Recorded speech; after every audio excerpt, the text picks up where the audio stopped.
The room froze when he said the name. Not because anyone believed him, but because something in the way he said it made laughter die in people's throats. Hangar 7 at the Port Haven Naval Base had been dressed for ceremony flags, hanging in perfect symmetry, polished steel, reflecting rows of uniforms and pressed civilian clothes. Admiral Rebecca Collins moved across the stage with practiced command, her voice sharp, confident, calibrated to inspire. At 43, she had mastered the art of owning a room. She was midway through a story about resilience under pressure, when her eyes drifted snagging on a man standing at the back, half hidden near a support beam. He wore a faded canvas jacket, work boots scuffed by salt and oil. Beside him stood a teenage girl holding a cello case almost as tall as her. They did not belong to the polished picture. Rebecca smiled the kind of smile that entertained and cut at the same time, and let her voice carry. "So tell me, sir," she said lightly, every head turning, "what was your call sign back then?" A ripple of polite laughter rolled through the hangar. The man lifted his gaze slowly. His face was unreadable, weathered but calm eyes, steady like still water. He did not raise his voice. He did not hesitate. "Iron Ghost," he said. The laughter collapsed into silence. Chairs creaked as several veterans straightened without realizing they had done so. Rebecca Collins held her smile for half a breath too long before it hardened into something else, something calculating. The moment passed on the surface, but beneath it, the air had shifted heavy and charged, as if a storm had quietly changed direction. Daniel Carter had not planned to be there long. He had told himself he would stand in the back, watch Emily play, and leave before anyone noticed him. Simple rules, clean edges. He had lived by them for 16 years. Fix the boats, pay the bills, show up for your kid, keep your past buried where it could not reach you. The morning had started the way it always did, with the smell of salt and diesel drifting through the Port Haven boatyard.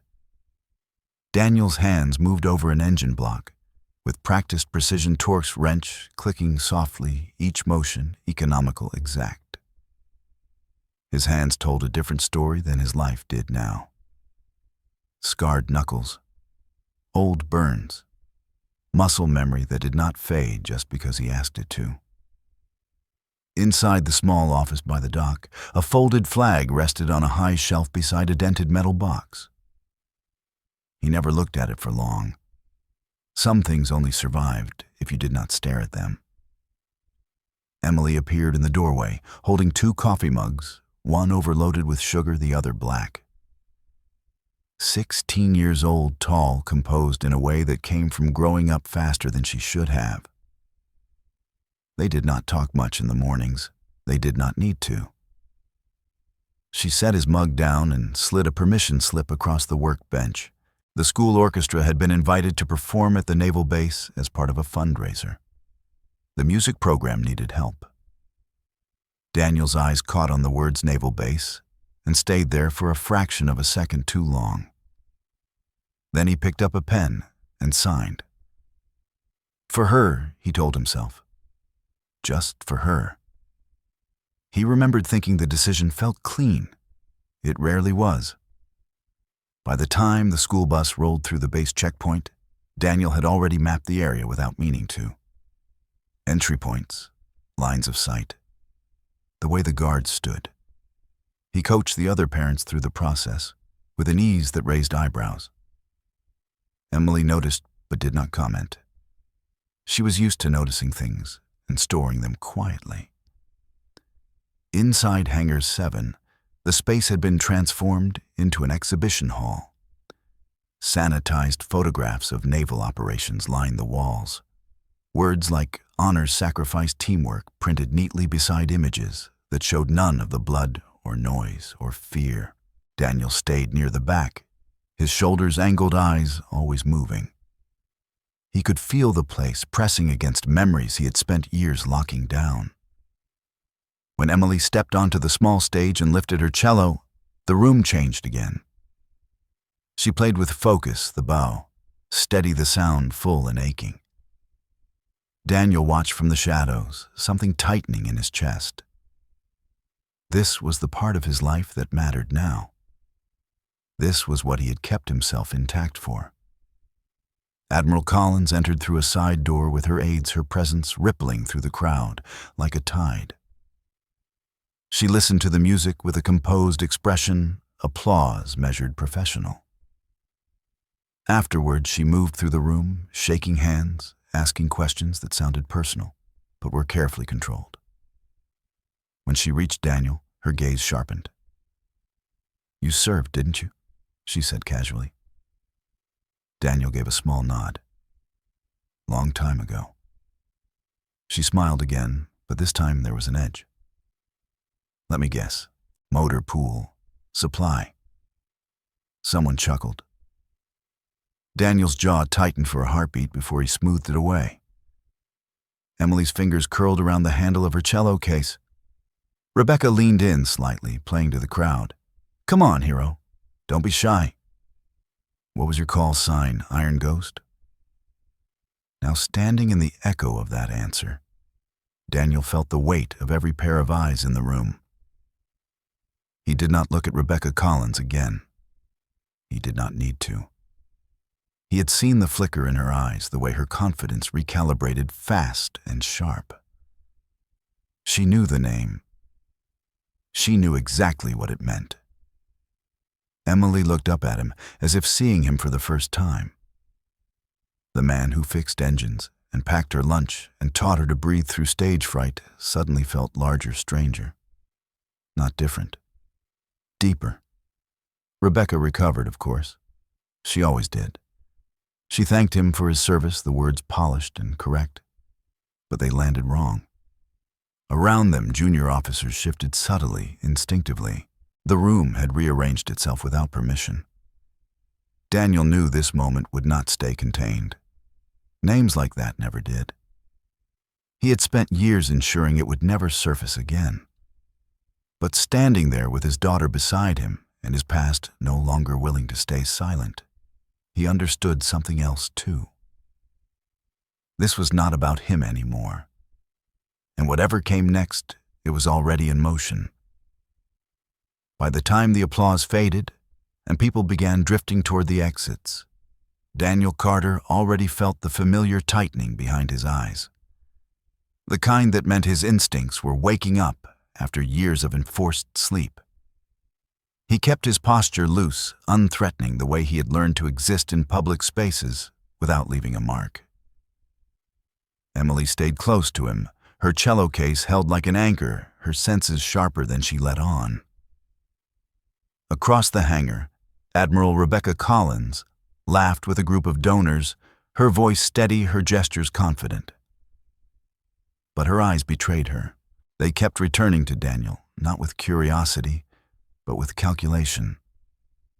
She recognized Iron Ghost the way one recognizes a nightmare, years after waking, not fully sure if it was real, but certain it had once nearly destroyed you. Commander Sarah Mitchell noticed it too. She stood near one of the exhibit walls, hands folded behind her back, watching the room with the practiced calm of someone trained to see what others missed. At 38, she had built her career on pattern recognition and restraint. Daniel Carter stood out to her, not because he sought attention, but because he avoided it too well. When the crowd thinned, Sarah moved deliberately, intercepting Daniel before he could slip away. "Mr. Carter," she said evenly, her tone respectful without being deferential. "May I have a word?" Daniel paused. He glanced at Emily, who nodded once silently, telling him she was fine. He turned back to Sarah. They stood beneath a display detailing naval special warfare values, words printed cleanly and harmlessly on white board. Sarah met his eyes directly. "Iron Ghost is not a call sign people joke about," she said quietly. "It is attached to operations that do not officially exist." Daniel did not respond. Silence, when chosen, was still a tool. Sarah continued, her voice low. I am not here to interrogate you. But there are people in this room who are already sending messages through channels you and I both know. Names like yours do not stay buried when they resurface in public. Daniel finally spoke, his voice calm but firm. I am here for my daughter. That is all. Sarah nodded, accepting the boundary. Understood. Still, she added, if anyone contacts you formally or otherwise, I would appreciate being informed. Not for them. For you. There was something genuine in her expression then. Daniel studied her for a moment, then gave a single nod. That was all the agreement they needed. They walked away from the hangar under a sky already darkening toward evening. The base lights cast long shadows across the pavement.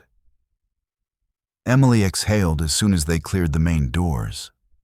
Dad, she said carefully, who were you really?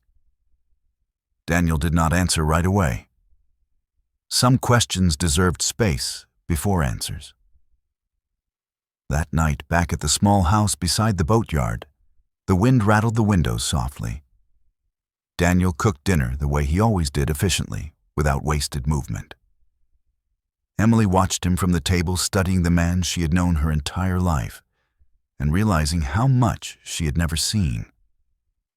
After the dishes were done, Daniel stood in front of the high shelf for a long moment.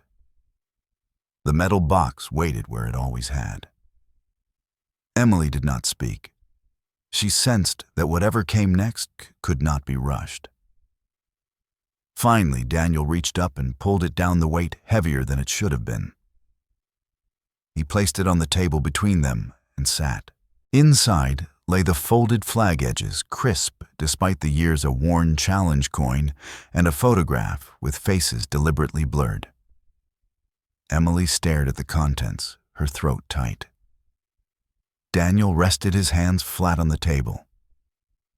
The mission was called Damascus, he said slowly.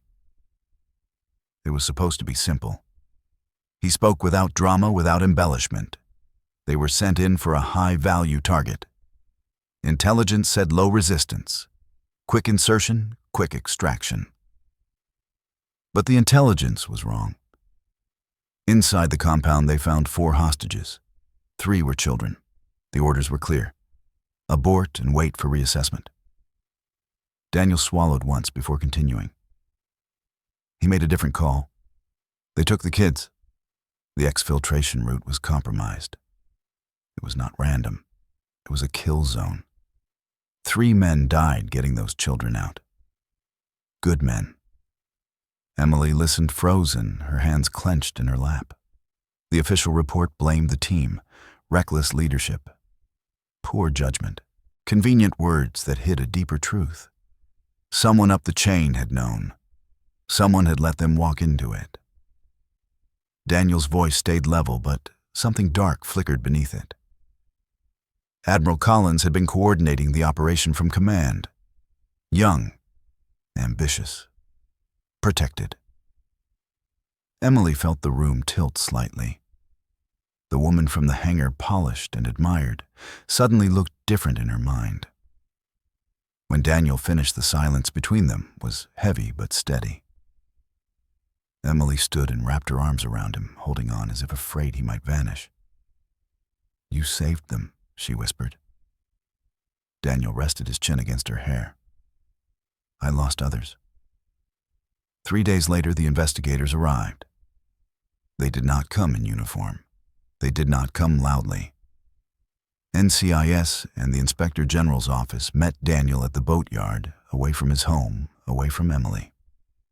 Commander Sarah Mitchell was there, standing just far enough back to signal respect. This was not a trap. This was an opening. Daniel laid out his terms before answering a single question. His identity remained sealed. His daughter stayed out of it.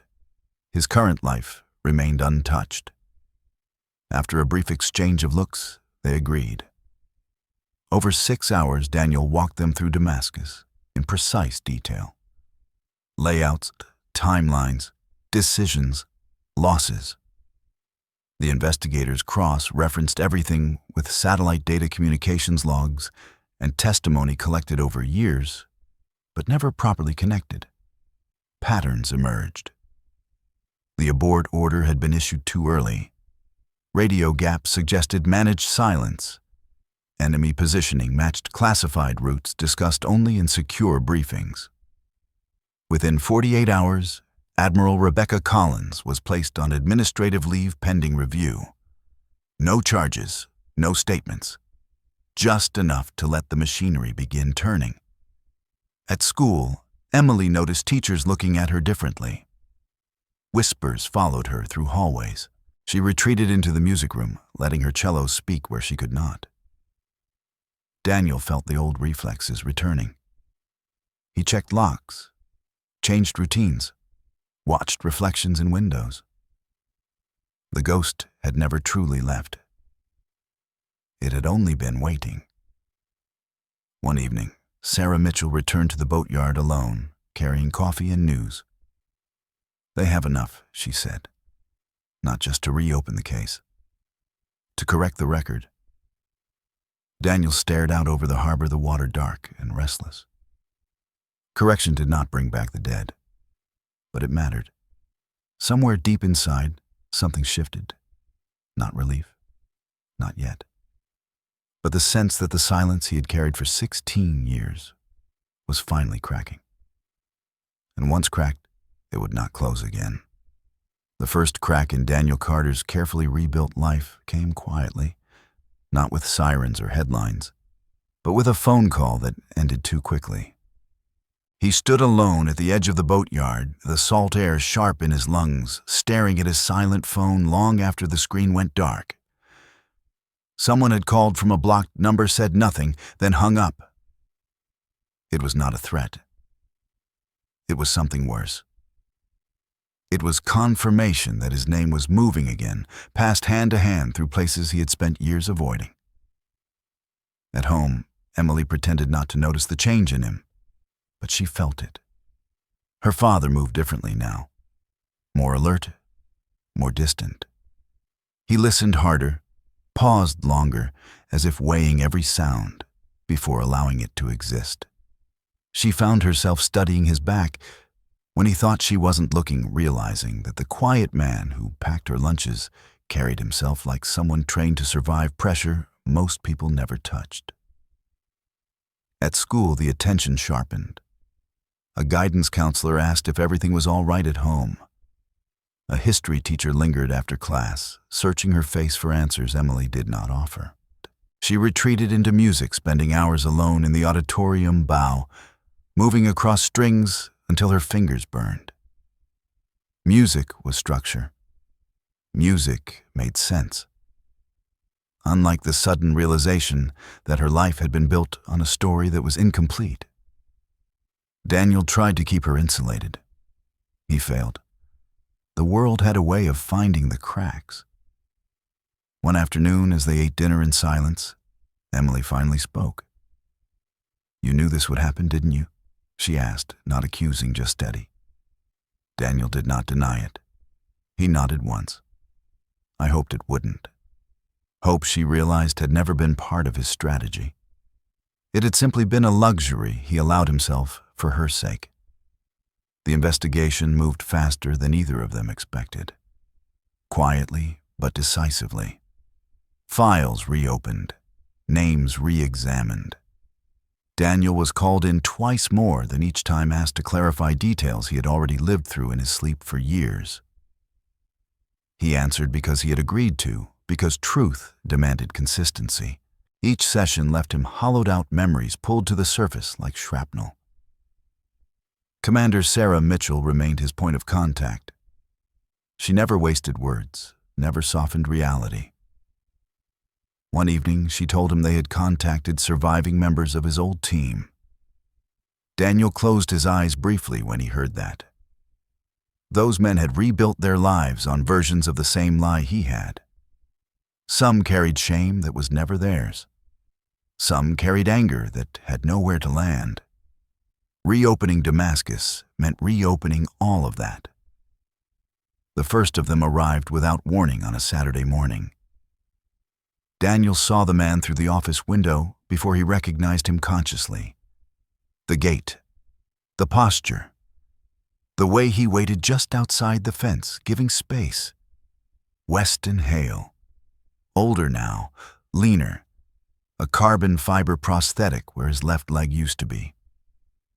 Daniel walked out slowly, wiping his hands on a rag he didn't need. They did not speak at first. They shook hands, and the silence between them carried more weight than words ever could. "You stubborn bastard," Weston finally said, voice rough, with something between laughter and grief. "You disappeared," Daniel answered honestly. "I had to." Weston nodded. "I figured. Doesn't mean I liked it." Another man arrived an hour later. Marcus Reed, spine fused, eyes tired but sharp. They sat together on overturned crates, talking around the things that still hurt too much to name directly. They spoke about years lost, families, strained nights that never fully ended. Eventually, inevitably, they spoke about the men who did not come home. Riley, Donovan, Kramer. Names that had lived in Daniel's chest for 16 years without rest. "They deserve the truth," Marcus said quietly. "Their families deserve it." Daniel looked out at the harbor, the water moving endlessly indifferent to human reckoning. He knew Marcus was right. He also knew truth was never clean. It cut both ways. Still, one said it could not be taken back. Emily came home to find them at the kitchen table that night. She paused in the doorway, taking in the scars, the heavy silence, the shared history she could feel but not touch. Daniel introduced her simply. "These are my brothers." Emily nodded, understanding more than he expected. They looked at her with something like reverence. She was proof that something good had survived. Later, after they left, Emily asked the question Daniel had been waiting for. "Are you scared?" He thought carefully before answering. "I am scared of making the wrong call again," he said, "and having other people pay for it." Emily considered that, then surprised him. "You're scared because you care. That's not weakness. That's why they followed you." The call from Washington came the next morning. Formal, controlled. Daniel was requested to testify before a closed hearing at the Pentagon. Not a trial. Not yet. A reckoning. He hung up and sat at the table for a long time. 16 years ago, silence had been the only way forward. Now silence had become its own kind of betrayal. Emily broke it first. "You should go," she said. Daniel looked at her, searching for hesitation. There was none. "You don't get to carry this alone anymore," she added. "Not if the truth can actually help someone this time." That night, Daniel packed a small bag. Clean shirt, dress slacks. The folded flag wrapped carefully in cloth. He stood in the doorway of Emily's room longer than usual. She looked up from her cello and smiled, small but steady. "Come back," she said. Daniel nodded. "I always do." As he turned off the lights, Daniel understood something he had avoided for years. Iron Ghost had been a name built from absence, from moving unseen, from surviving when others did not. But survival was not the same as living. And whatever waited in Washington, whatever it cost him, he was done hiding. The ghost had carried him far enough. The Pentagon hearing room was smaller than Daniel Carter had imagined, stripped of ceremony and designed for pressure. Wood-paneled walls absorbed sound. Flags stood motionless in the corners. A long table divided the room like a fault line, microphones waiting with patient indifference. Overhead lights cast a hard, even glow that left no place for shadows to hide. Daniel took his seat without ceremony, posture, relaxed eyes, steady as if he were entering another briefing rather than the moment that would define the rest of his life. Across from him sat men and women in dark suits, representatives from Naval Command legal counsel and oversight bodies that spoke in careful language and measured pauses. To Daniel's left were Weston Hale and Marcus Reed, their presence quiet but grounding. They did not need to look at him to be felt. Their shared history filled the space between them like a held breath. The proceedings began with formalities, oaths, recorded acknowledgments, the kind of language that tried to turn memory into data. Daniel answered when prompted, his voice, even controlled, stripped of emotion. Not because he lacked it, but because he had learned long ago that emotion was a luxury in rooms like this. The first questions were procedural. Timelines, unit composition, chain of command. He answered each one with precision, every detail aligned unaltered by time. Then the questions turned. They always did. Why did you deviate from the abort order? Why did you enter the lower level? Why did you take the hostages? Daniel paused before answering. Not because he needed time, but because he understood the weight of what he was about to say. Because there were moments when truth did not just inform, it indicted. Because there were 4 children in a locked room, he said. Because leaving them would have meant sentencing them to whatever came next. Because leadership is not obedience, when obedience guarantees death. His words did not rise. Words did not. They settled. The room absorbed them. A legal representative leaned forward, tone sharp but controlled. You were aware that deviation exposed your team to unacceptable risk. Daniel met his gaze. I was aware that staying would expose the children to certain harm. There is a difference between risk and abandonment. Weston shifted slightly beside him. Marcus remained still. Screens lit up along the wall, satellite imagery frozen in grainy clarity. The compound layout, the approach route, the extraction corridor. A naval analyst spoke, outlining the official record. Daniel listened without reaction. He had lived this sequence enough times to recognize the omissions before they were named. Then the inconsistencies were introduced. Communications logs showing gaps that could not be explained by terrain or equipment failure. An abort order time-stamped earlier than the discovery of hostages. Enemy positioning that mirrored a route discussed only in secure pre-mission briefings. The room tightened as the pattern became undeniable. Daniel felt it then, the shift he had known was coming. This was no longer a review of his actions. It was an examination of the system that had condemned his team and protected itself in the process. The name Admiral Rebecca Collins entered the room without being spoken at first.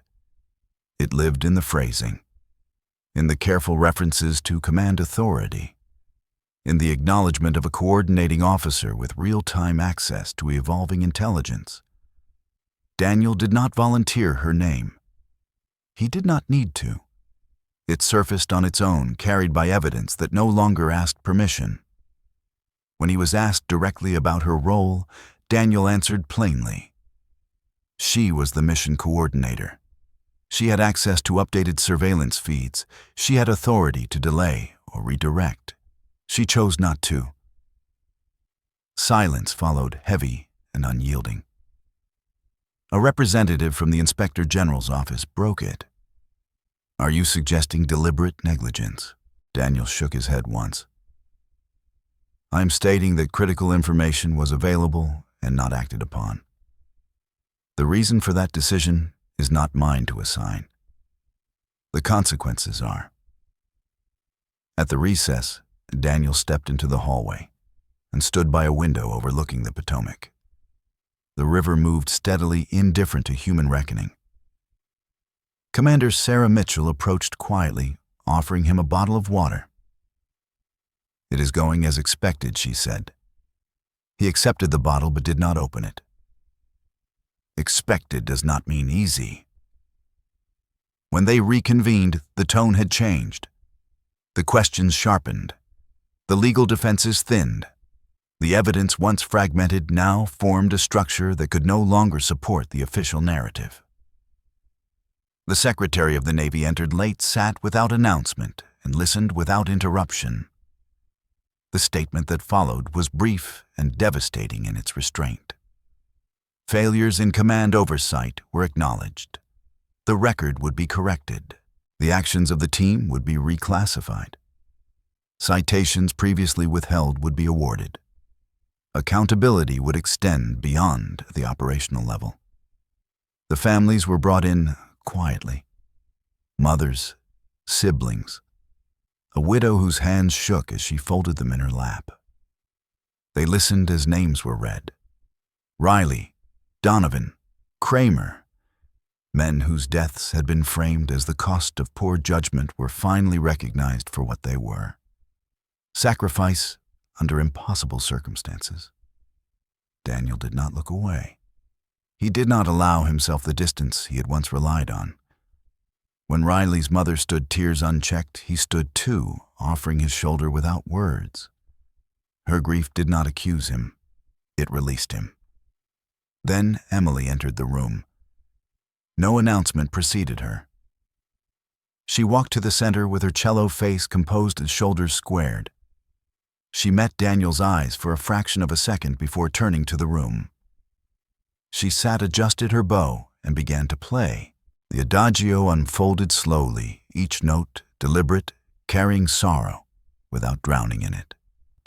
The sound filled the room, threading through grief and restraint, through years of silence and denial. It was not a performance. It was a reckoning expressed in sound. When the final note faded, no one applauded. No one needed to. Daniel stepped forward to the microphone. He spoke 4 sentences. Honor belongs to the ones who did not come home. They made the right calls. They paid the price. We are here to make sure the price is never hidden again. Afterward, the room dissolved into quiet gestures. Hands clasped, shoulders touched, words whispered where formal language failed. Daniel felt something loosen inside him, not relief, but alignment. The truth had not erased the past. It had finally placed it where it belonged. As he left the room, Daniel saw Rebecca Collins standing in a side corridor flanked by legal counsel, her posture immaculate, her expression guarded. Their eyes met. As Daniel stopped, he came to attention and rendered a salute. Not in defiance, not in absolution. An acknowledgement of the uniform and of the cost when those entrusted with it failed. For a moment, she did not move. Then stiffly she returned the salute. Daniel turned away without another word. The ghost had done its work. What remained was the man. The fallout did not arrive with noise. It arrived with silence, dense and methodical, the kind that rearranges lives without ever announcing itself. By the time Daniel Carter and Emily returned to Port Haven, the machinery of accountability was already grinding forward in places they could not see. Press statements were being drafted. Careers were being recalibrated. Long-protected narratives were beginning to fracture under the weight of facts that could no longer be ignored. For Daniel, the first change came in the smallest ways. He noticed unfamiliar cars parked near the boatyard longer than necessary, men who did not look like tourists lingering with no clear purpose. He adjusted his routines instinctively, varied his routes, checked locks twice without thinking. The old habits slid back into place as if they had never left. He did not tell Emily. He did not need to. She felt it anyway. At school, Emily became visible in a way she never had before. Teachers spoke to her with careful respect. Students whispered not cruelly, but with awe that made her uncomfortable. She was no longer just the quiet cellist. She was connected to something larger now, something heavy and unresolved. She retreated deeper into practice, letting music absorb what words could not. Daniel returned to work the next morning as if nothing had changed. He repaired engines, replaced worn belts, calibrated systems with the same steady focus he always had. The boatyard smelled the same.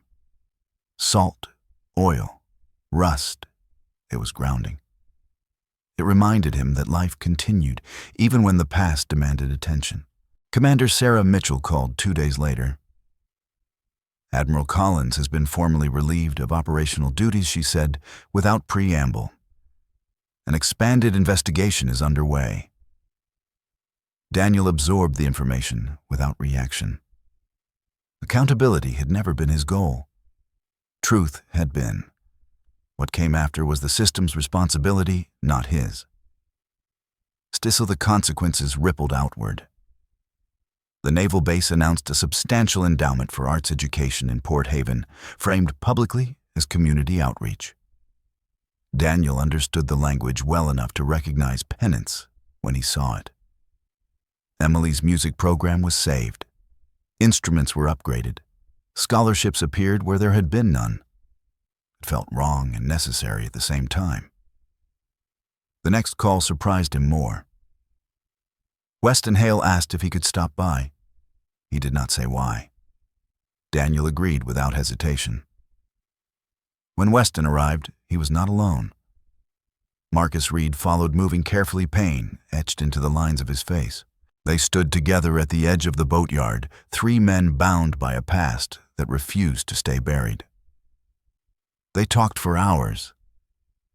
Not about Damascus at first, about years after, about marriages that did not survive the weight of silence, about addictions narrowly avoided or barely escaped, about children who grew up without understanding why their fathers woke up screaming. When the conversation finally turned, it did so naturally, like a tide reaching its inevitable point. "They deserve more than medals," Weston said quietly. Daniel nodded. He knew who they meant. The families. The men who never got to defend their own names. Marcus leaned forward, elbows on his knees. The truth doesn't end with a corrected report. It ends when people stop carrying shame. That was never theirs. The next development arrived faster than Daniel expected. Families reached out. Not through official channels, but personally. A mother whose son had died believing he had failed. A brother who had grown up under the shadow of a lie. They did not accuse. They thanked him. Each conversation carved something open inside Daniel that he had sealed shut for years. Emily witnessed some of it. She saw her father listen more than he spoke, absorbing grief that was not his alone, but had always lived close to him. One night after a long call ended, she sat beside him on the porch, the harbor lights reflecting in the dark water. "You don't have to carry all of this by yourself anymore," she said. Daniel looked at her, struck again by how easily she saw what mattered. "I know," he replied. "I just don't know how to set it down yet." The official announcement came a week later. The Department of the Navy released a statement acknowledging failures in command oversight related to Operation Damascus. The team was fully exonerated. Citations would be awarded posthumously. Names would be restored. No mention was made of ambition or calculation. Institutions rarely confessed motive. They confessed outcome. Daniel watched the coverage without emotion. He had not done this for headlines. He had done it because silence had finally become heavier than truth. Another knock came at the boatyard gate one afternoon. Daniel looked up, tense out of habit, then relaxed. The man standing there was in his early 30s, sun-worn posture, careful. Behind him stood a woman and 2 young adults. Daniel knew before they spoke. These were the children. Not children anymore. The hostages. They did not say much at first. The man stepped forward and took Daniel's hand, then pulled him into an embrace that carried years of unspoken gratitude. the woman cried quietly. One of the younger men stared, as if trying to reconcile a myth with a person. Daniel stood still, letting the moment exist without deflection. They stayed for an hour. They thanked him, though Daniel insisted there was nothing to thank. They met Emily, who greeted them with a shy warmth that disarmed everyone. Before leaving, the man pressed a photograph into Daniel's hand. 4 figures, 3 children, 1 shadowed adult carrying them through darkness. "We never forgot," he said simply. That night, Daniel placed the photograph beside the folded flag and the challenge coin. Objects that had once been hidden now sat in plain sight. Emily noticed. She smiled softly. "The ghost doesn't have to hide anymore," she said. Daniel considered that. Iron Ghost had been a name built on erasure, on doing what needed to be done and vanishing before credit could find you. But ghosts were meant to haunt, not to live. Commander Mitchell visited one final time out of uniform, carrying a 6-pack and an offer. "The Navy wants you back in some capacity," she said. "Consulting, training, low profile. You still have skills they need." Daniel shook his head gently. "I am where I'm supposed to be." She studied him, then nodded. Fair enough. She raised her bottle. "To the ones who came home." They drank in silence as the sun dipped below the harbor. Later, Emily asked the question she had been holding. "Do you think she'll apologize?" Daniel thought of Rebecca Collins, alone in her office, facing consequences she had delayed but could not escape. "Maybe," he said, "but I don't need it. The truth is out. That's enough." As the boatyard settled into its familiar rhythm, Daniel felt something unfamiliar but welcome take shape inside him. Not peace, not yet, but balance. The ghost had finally stepped into the light. And for the first time in 16 years, Daniel Carter felt like a man who might actually stay there. The first real threat came at night, delivered without drama, without a signature, without even a raised voice.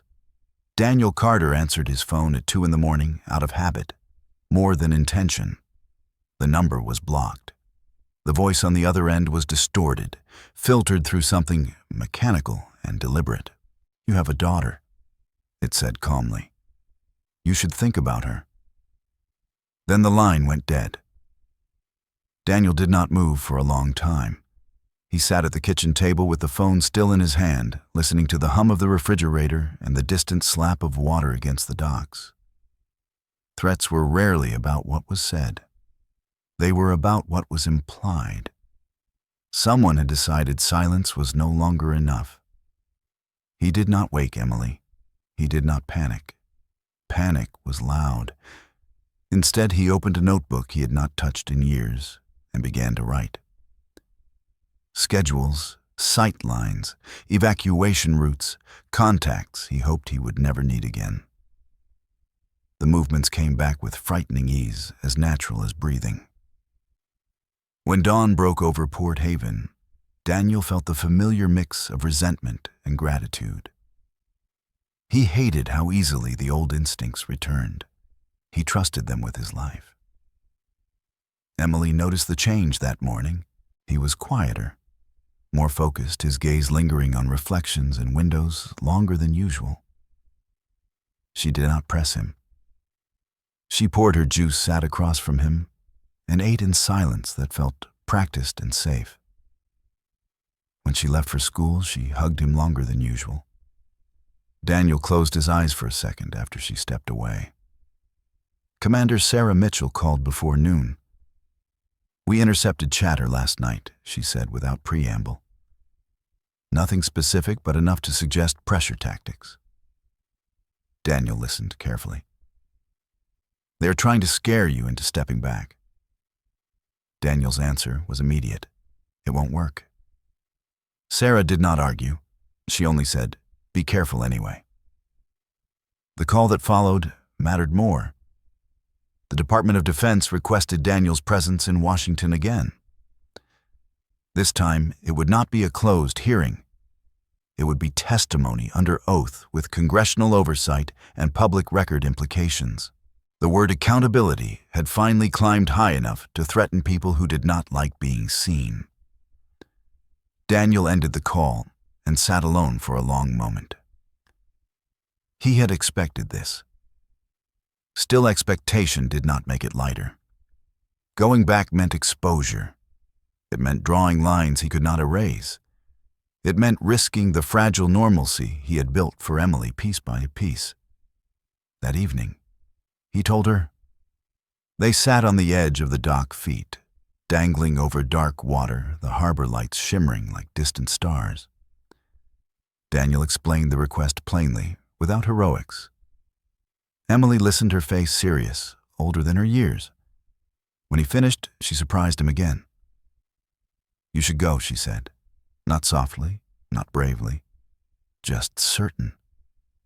Daniel searched her face for fear. He found resolve instead. "What if it gets worse?" he asked. Emily shrugged slightly. "Then it was already worse before, and you still did the right thing." She turned to him. "You taught me that music isn't about avoiding the hard parts. It's about not rushing through them." The analogy hit deeper than she knew. Preparations moved quickly. Weston Hale and Marcus Reed were contacted and agreed to accompany him. Not as witnesses, as presents. Adria Collins, the school librarian, who had always seemed to notice more than she said, volunteered to check on Emily while Daniel was gone. She did not ask questions. She did not need answers. The night before departure, Daniel taught Emily a breathing exercise. Box breathing, he said, demonstrating with his hands. 4 counts in, hold. 4 counts out, hold. It slows your heart when your thoughts try to outrun you. Emily smiled faintly. "Does it work for scary places?" Daniel considered that. "It works anywhere you tell yourself to stay." The call came again at 2 a.m. The same distorted voice. "Last chance. Walk away." Daniel listened and then hung up without responding. He did not write anything down this time. The calculus had already been done. Washington felt colder than he remembered. Not in temperature, but in tone.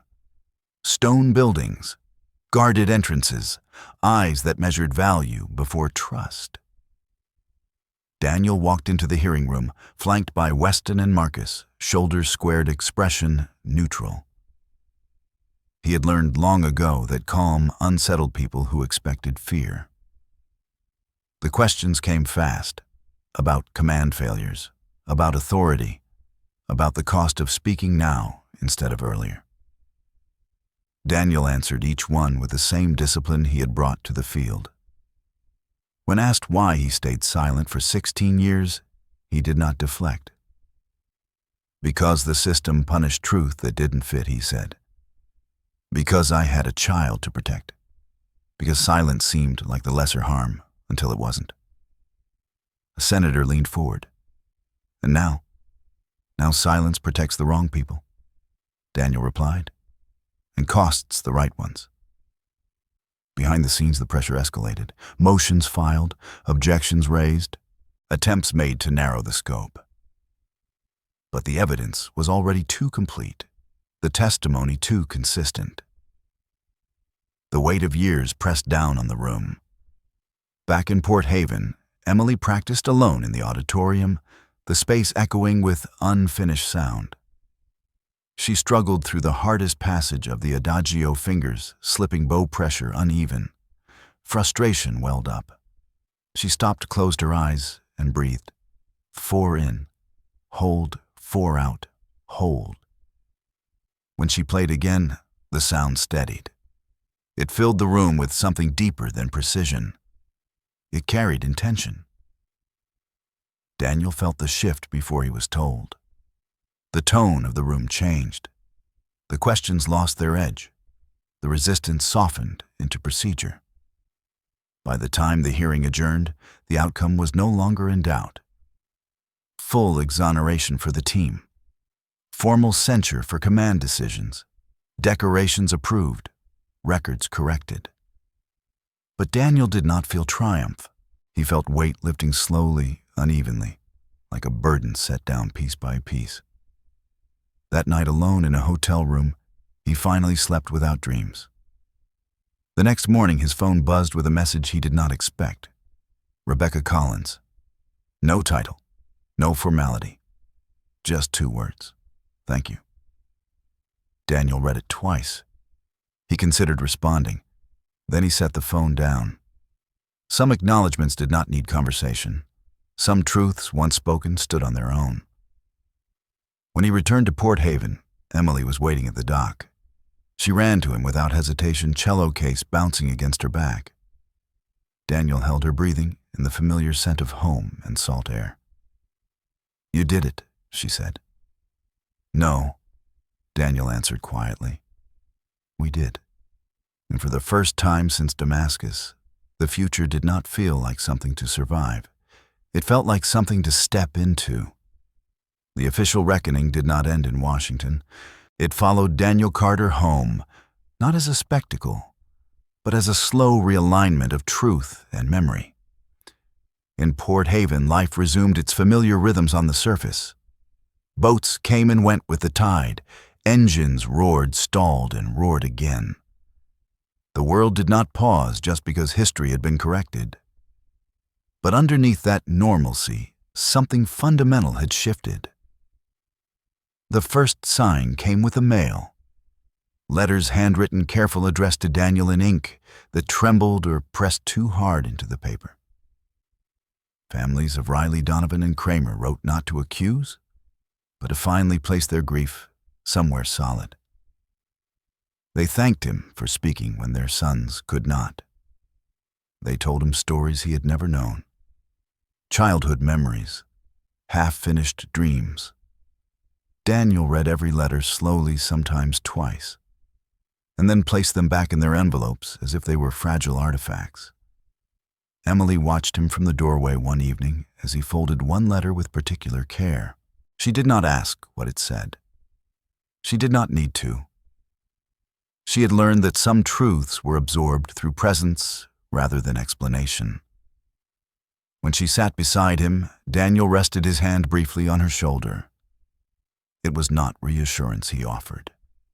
It was recognition. Weston Hale and Marcus Reed stayed in Port Haven longer than planned. Neither said why, but Daniel understood. Closure was rarely instantaneous.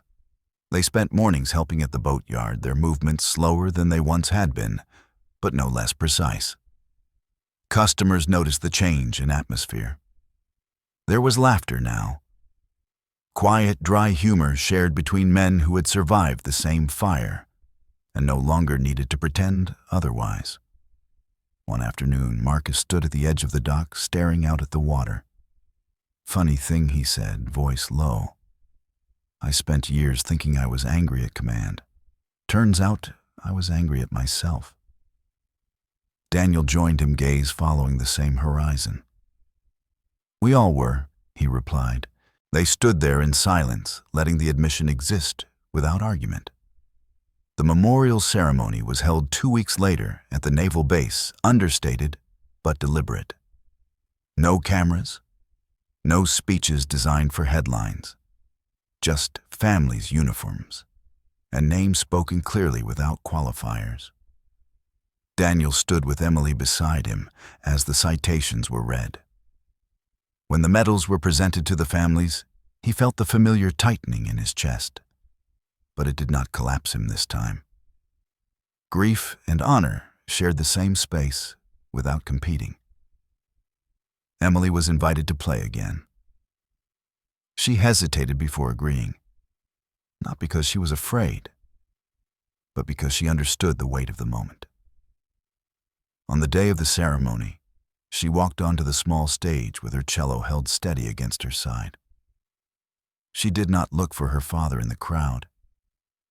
She did not need to. She knew where he was. The music she played was different from before. Still controlled. Still precise. But now it carried something else. Acceptance. The notes did not mourn alone.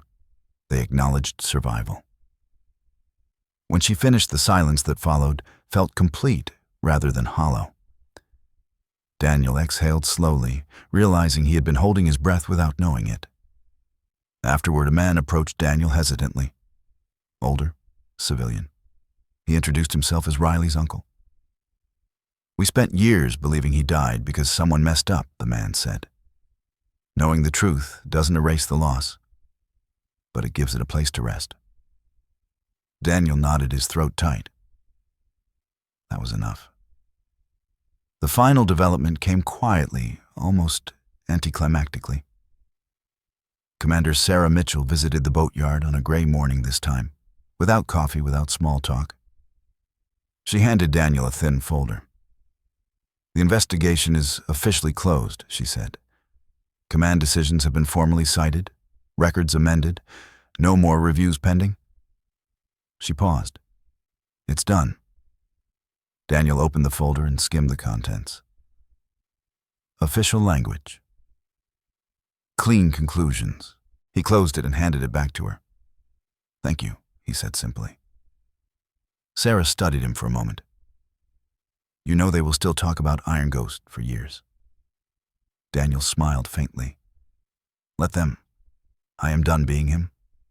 Life after the truth felt unfamiliar. Daniel noticed it in small ways. He slept more deeply. He laughed more easily. The constant edge of vigilance dulled into something manageable. Not gone. Never gone. But quieter. He began teaching Emily advanced mechanical skills at the boatyard, letting her handle tools under his supervision. She picked it up quickly, her focus sharp, her questions precise. One evening, as they worked side by side, Emily asked a question she had been holding back. "Do you ever regret staying quiet for so long?" Daniel wiped his hands on a rag, considering. "I regret the cost," he said. "But I don't regret protecting you." Emily nodded. "I'm glad you told the truth when it mattered. That means more." The visit from the hostages came without warning, a knock at the gate. A familiar face, older now, steadier. He stood with his family behind him, eyes searching. Daniel recognized him instantly. The boy he had carried through darkness was a man now. They embraced without ceremony. Words were unnecessary. Gratitude had already done its work. They stayed until sunset. They talked about ordinary things, jobs, families, music. Before leaving, the man turned back. "You gave us a life we didn't know we were allowed to have," he said. Daniel shook his head gently. "I just didn't let you die." The man smiled. "Sometimes that's everything." That night, as the harbor lights flickered on, Emily sat on a crate playing something new. Lighter, hope threaded through every phrase. Daniel listened from the doorway. Arms crossed, heart full in a way he had never expected to feel again. Iron Ghost had been a name born of necessity, of moving unseen, of doing what needed to be done, and disappearing before the cost could be counted. But Daniel Carter no longer needed to disappear. The truth had given him something he thought he had lost forever. A future that did not require silence. 3 weeks later, the boatyard had settled back into its familiar rhythm, as if nothing extraordinary had ever passed through its gates. The afternoon sun cut through the gaps in the shed walls, illuminating drifting dust and the quiet persistence of work. Engines hummed, gulls cried overhead, and the harbor moved with patient indifference. Daniel Carter stood at the edge of the dock, hands in his pockets, breathing in salt air that felt newly earned. Emily sat nearby on a wooden crate, her cello resting against her shoulder as she played something unfamiliar. It was lighter than the adagio, less burdened by grief, threaded instead with curiosity and quiet optimism. Weston Hale and Marcus Reed occupied a makeshift table behind her bottles, sweating in the summer heat, their laughter low and unforced. The Damascus coin lay between them, beside the folded flag, no longer hidden, no longer heavy with secrecy. A knock sounded at the gate, and Daniel stiffened out of habit before relaxing. A man in his early 30s stood there with a woman and two others' faces marked by time, but eyes unmistakable. They were the children from that night, grown now, carrying lives built from borrowed time. Words were unnecessary. Gratitude passed in embraces and silence, in the simple fact of standing together beneath an open sky. After they left, Commander Sarah Mitchell arrived without uniform, carrying a small six-pack and no agenda. She stayed only long enough to confirm what Daniel already knew. The Navy had closed the file. No further reviews, no quiet reversals waiting in the wings. Before leaving, she raised a bottle toward him. "To the ghosts who made it home," she said. Daniel answered softly, "And to the lives they saved." That evening, as the sun slipped below the harbor and the water turned copper, Emily came to stand beside her father. "Do you miss it?" she asked, meaning the uniform, the name, the life he had left behind. Daniel considered the question carefully. "I miss the people," he said. "I do not miss the silence." Emily smiled and leaned into him, content with the answer. Far away in Washington, Rebecca Collins sat alone in a quiet office, legal papers stacked neatly beside her. She drafted a message, deleted it, then finally sent 2 words she could not take back. "Thank you." Daniel read it later that night, considered a reply, then set the phone aside. Some truths did not need closure. They needed distance. The next morning, Daniel woke early and walked down to the pier as first light broke across the water. He thought of Riley Donovan and Kramer, of choices made under impossible weight of silence, mistaken for duty. The burden was not gone, but it was lighter, finally shared. When Emily joined him with 2 mugs of coffee, he smiled easily. For the first time in 16 years, he felt like a man who had come home. Behind them, the boatyard stirred to life, unaware of the quiet reckoning it had witnessed. Emily lifted her cup in a playful toast. "To Iron Ghost," she said. Daniel clinked his mug against hers. "And to the man I get to be now." He smiled, and the horizon felt wide.